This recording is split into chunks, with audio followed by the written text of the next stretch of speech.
बघूयात आगामी कुंभमेळ्याच्या पार्श्वभूमीवर गोदाघाटावरील मंदिरांच्या डागडुजीला सुरुवात झालेली आहे।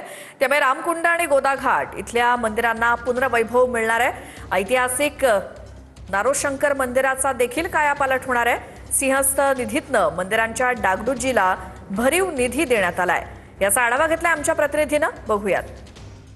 नाशिकमध्ये होणाऱ्या सिंहस्थ कुंभमेळ्याच्या पार्श्वभूमीवर आगामी काळात लाखोच्या संख्येनं भाविक भक्त, पर्यटक आणि साधू महंत हे नाशिकमध्ये येतील। याच पार्श्वभूमीवर नाशिकच्या गोदाघाट परिसरात असलेल्या अनेक प्राचीन मंदिरांचं सध्या पुनर्वैभव प्राप्त करून देण्याचं काम जे आहे ते प्रशासनाच्या वतीनं सुरू करण्यात आलेलं आहे।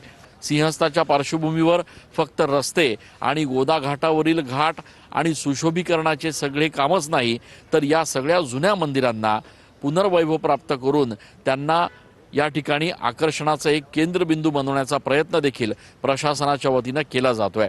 लवकरात लवकर हे सगळं जे नूतनीकरणाचं काम आहे ते पूर्ण होईल अशी अपेक्षा आहे। कॅमेरा पर्सन आकाश शेवलेसह मी चंदन पूजा अधिकारी, TV9 मराठी।